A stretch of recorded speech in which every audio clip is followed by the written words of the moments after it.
ధన్యవాదాలు సార్.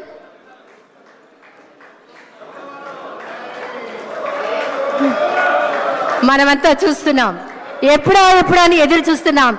ఏమంటివి ఎంత మాట. ఆచార్య దేవ విశ్వవిఖ్యాత నట సార్వభౌమ ఎన్టీఆర్ గారి అమోఘమైన అద్భుతమైనటువంటి ప్రపంచమంతా పేరు ప్రఖ్యాతులు సంపాదించిన ఒక దుర్యోధనుడి పాత్రను ఇప్పుడు మనమంతా వీక్షించబోతున్నాం. వారే రెడీగా ఉన్నారు, సిద్ధంగా ఉన్నారు. శాసనసభ ఉపసభాపతి RRR గా ప్రసిద్ధి చెందిన శ్రీ కె రఘురామకృష్ణన్ రాజు గారి దుర్యోధన ఏకపాత్రాభినయం. ఒక్కసారి మనం ముందుగానే కర్తాళ ధ్వనులు అందిద్దామా సార్, ప్లీజ్.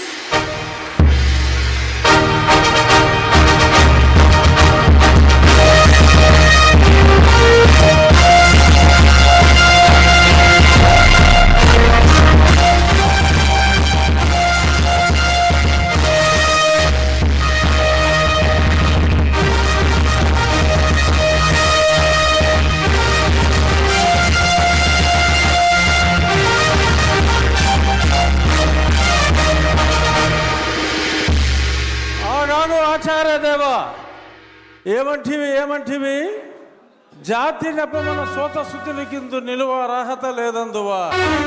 ఎంత మాట. ఇది క్షాత్ర పరీక్షయే గాని క్షత్రియ పరీక్ష కాదే. కాకూడదు, ఇది కుల పరీక్షయే అందువా. నీ తండ్రి భరద్వాజుని సంభవం ఎట్టిది. అతి దుభుక్షాకరమైన నీ సంభవం ఎట్టిది. కులలో పుట్టిదివి కదయ్యా, నీదే కులము. అంతేగాక ఈ కుల గురువైన వశిష్ఠుడు దేవకీ వేషయగు ఉర్వశీ పుత్రుడు కాడా, ఆయనదే కులము. ఆయన పంచమజాతి కన్యయగు అరుంధతి యందు శక్తిని, ఆ శక్తి చండాగణ యందు పరాశరుని, ఆ పరాశరుని పల్లె పలుచైన మత్స్యగంధి యందు మా తాత వ్యాసుని, ఆ వ్యాసుడు విధవరాండ్లైన మా పితామహి అంబికతో, నా తండ్రిని పితామహి అంబాలికతో, నా పినతండ్రి పాండురాజును, మా ఇంటి దాసితో ధర్మ నిర్మాణ సరుడని మీ అందరితో కీర్తించబడుతున్న ఈ విదురదేవుని కనలేదా? నాతో చెప్పిందేమయ్యా. బట్టి క్షత్రబీజ ప్రాధాన్యములతో సంకరమైన మా గురువంశము ఏనాడో కులహీనమైనది. కాగా నేను కులము వ్యర్థవాదములకు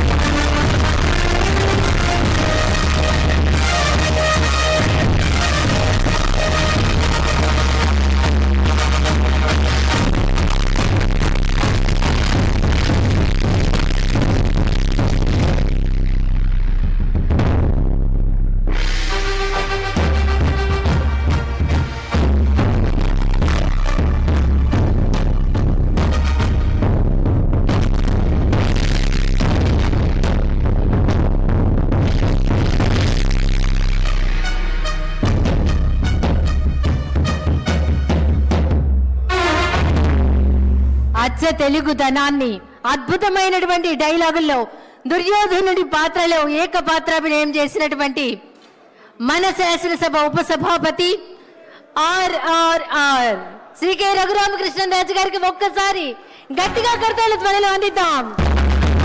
అభినందనలు సార్.